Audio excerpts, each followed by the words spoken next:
This isn't your granny's Space Marines. No, it's something else. Now, this is Morningstar, and it's something interesting that popped up on my feed, and I like it.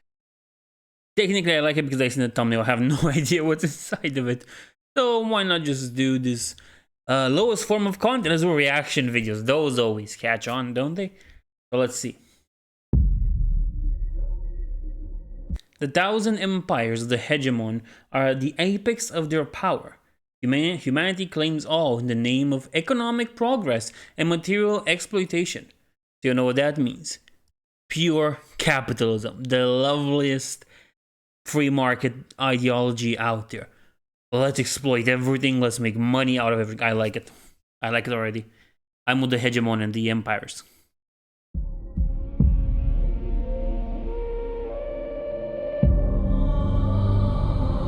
And I guess the font is nice. The font's nice. War is for profit. Woo! Warmongers, yay! And a little more than a distracting entertainment for the insatiable elite. Oh yeah, boy. Oh yeah, we're getting it. We're getting it. That's the build-up. That's the universe I want to like.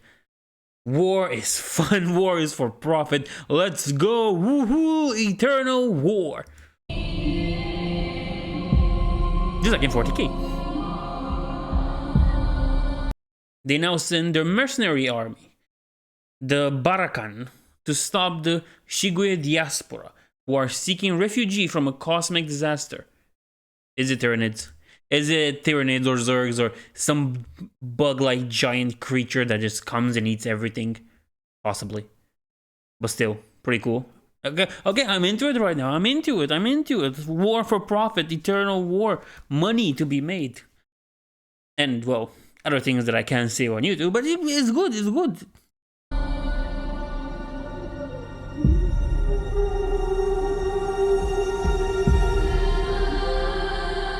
This is the first time an alien threat has ever challenged the corporate hyperpowers. Ooh.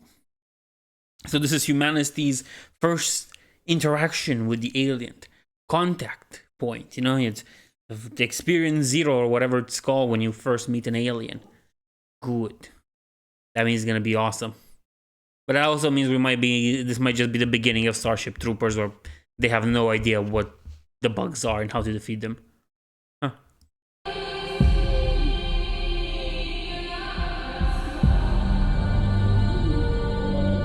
So begin the Exogen Wars.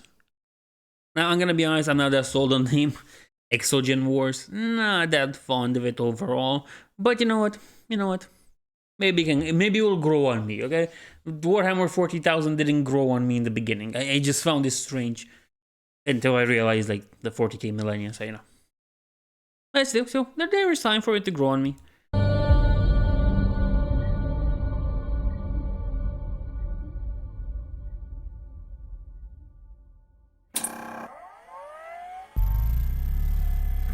Connecting to HGM Millisat and a weird number.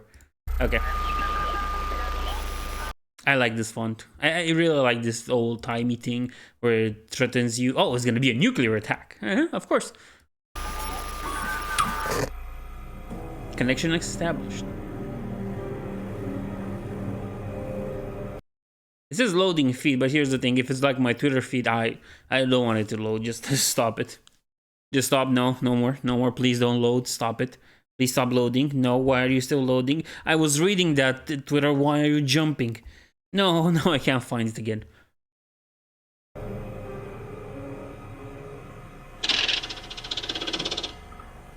Come on. I just hate it when that happens, when it is that last bit and it just takes forever to go on.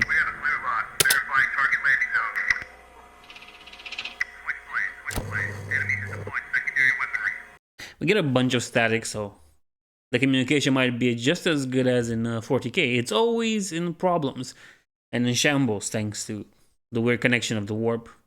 The warp might be a thing in this one too, or something related to the warp. But I guess just having aliens versus humans is good enough. Like, that was always good. That's the best point. Okay, everything failed.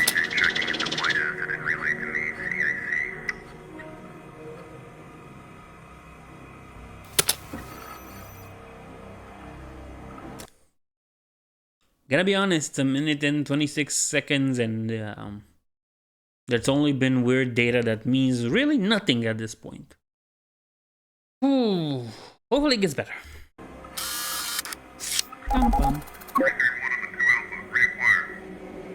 Oh, finally we have a planet. That's perfect.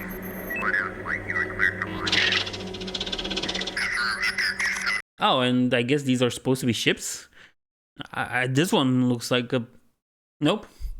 Can't see that on YouTube, but I think that those are supposed to be ships. Highly suggestive ships. And... oh, I guess there's like space fighting or something.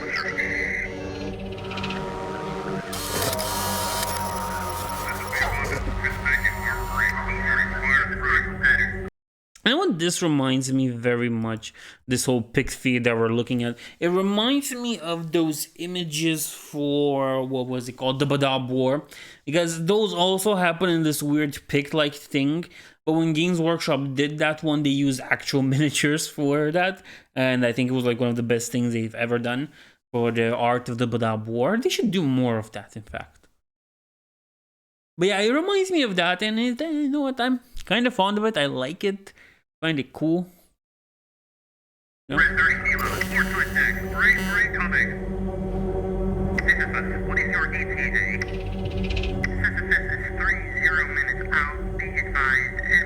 I guess those are supposed to be vehicles. Maybe. I don't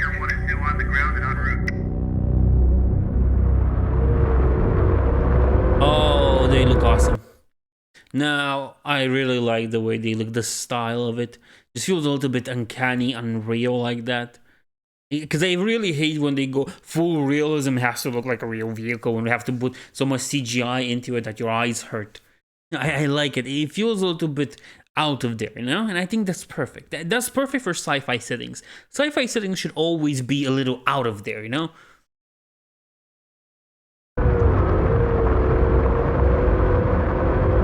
Additional X-Gen artillery unit deployed.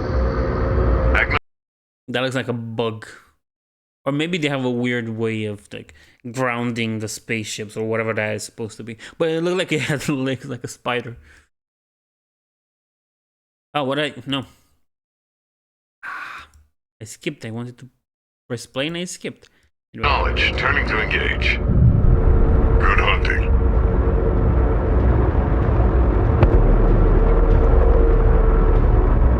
No, I think those are supposed to be all artillery units. Kinda look like it, and they mentioned artillery earlier. And it kinda looked like it. It seemed like they were shooting something. So the Spire things might be artilleries. My opinion, I guess. Oh, I love it. The power armors in it, they look exactly like the Wolf Brigade. Not exactly, you don't understand what I mean, but they really seem to have this homage to the Wolf Brigade. It's always the red eyes thing that gets put the best, but even Fallout 3 and I guess a game for the PlayStation 3 had the same homage. This is perfect. I love the look of it. Let's see if we can get a better look at the armor.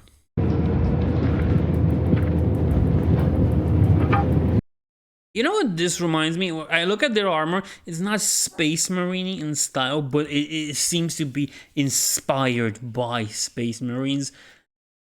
And that's pretty cool. But I like that the fact that when this camera pans and it zooms into them and I think it wants to go to the guy in the middle, it just feels like they are Iron Warriors. And even those vehicles look rugged as all hell. They remind me so much of Iron Warriors. You know what? Why? Let's watch this in full screen. Yeah. The guns even look like bolters, modified a little here and there. And look at this main guy, okay? He has a symbol on his chest. The armor seems a little bit plain, so it might be an older mark if we are to compare it to Space Marines. But one of his shoulder pads, and I think this guy too, there was another one in the back, I guess, have studs. And you know, the usual Mark 5, Mark 6 that had those studded shoulder pads. Now the shoulder pads, I like that they're pretty interesting. They're more flowy. They're not blocky. They're not just one piece. Or I guess they're not that constricted on them like they are on Space Marines. They look genius.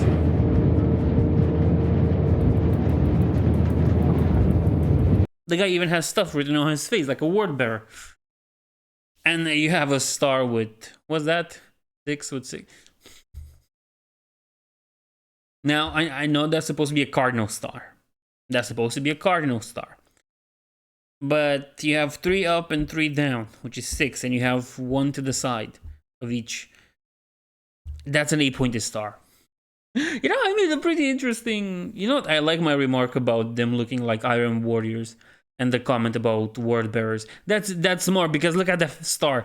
It's pure. It's chaos inspired. Or they might be the good guys. They probably are the good guys. Of course, they are the good guys. They're humans. Humans in a sci-fi setting will always be the good guys.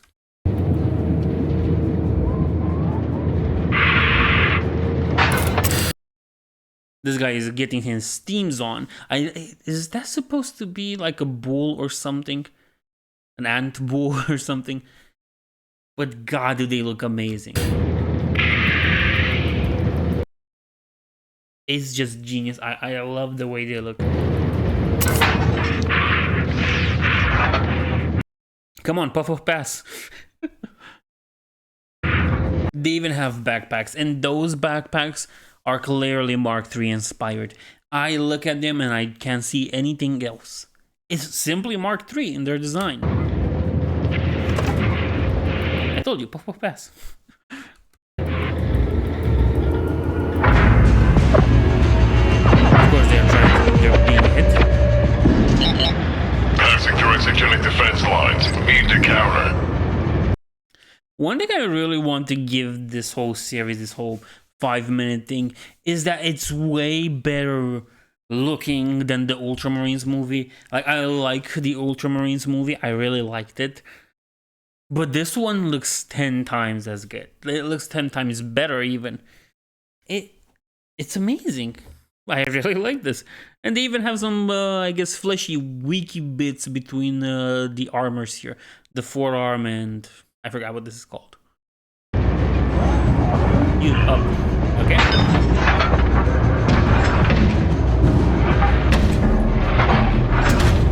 Come on, put a helmet on.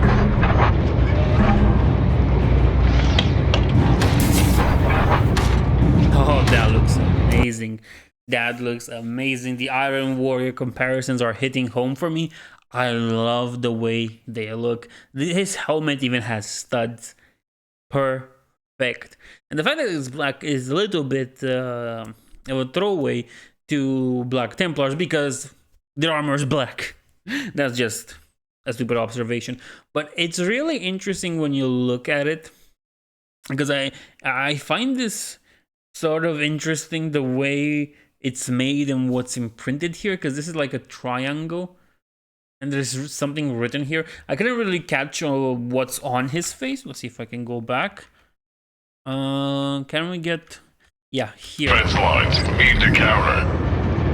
Turn to the camera. Or no, I don't think you can catch what's on his face that much. Anyway, he puts it on and it's still amazing. It's genius. And it even has a mark here, Mark 15. They might go through these armors quite a lot. Also, a very important note, always wear a helmet. And if you have Space Marines, always put helmets on. Helmets not only help with the fact that you don't have to paint a face, which is a horrendous thing to do, but they're also better protected. They're not. Overall, they're not. But I think they look cooler with helmets. Okay. Like sometimes that happens. Sometimes that happens even with jars. When you can't open them, you just smash them on the table and you can have your pickles. Just be careful with that.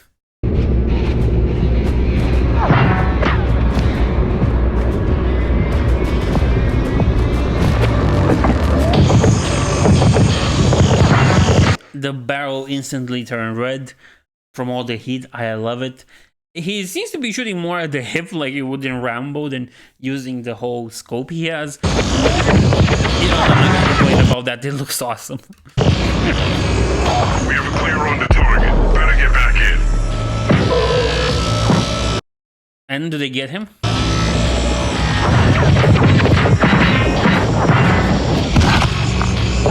Oh, come on. Tell me those don't look like Tau. Tell me those don't look like Fire Warrior Taus.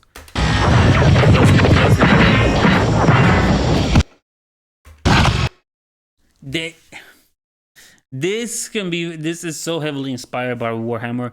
And you know what? It's not a bad thing. It's good to be inspired by stuff that's cool. Oh, but this looks amazing. Those might even be another humans. I think they are humans. They talk about the exogen wars and about attacking refugees, so they might be human, but they still look pretty cool. And you know what? They have the feeling of the Fire Wars, but somehow they're made unique and distinct. Much in the same way those other guys are unique and distinct in their look, despite being clearly inspired by Space Marines. And that's perfect. You know what? It's perfect because they can also evoke something that is cool, like Warhammer, but also create their own unique feeling to it, much like the Space Marines from StarCraft 2.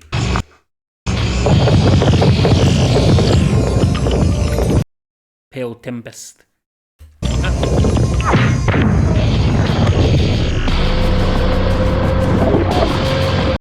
Yeah, it hovers for nothing if it can be taken down that easily.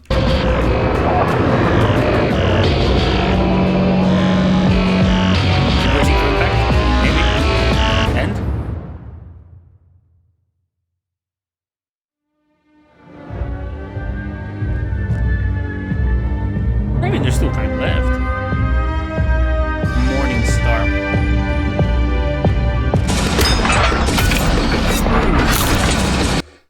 Hidden Blade. That was a Hidden Blade.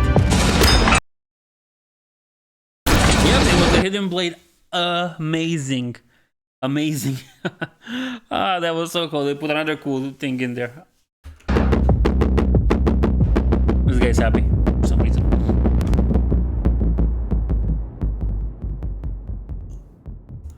Okay, so Project Morningstar. Morningstar The Hunt, Part 1. I am really sold on it.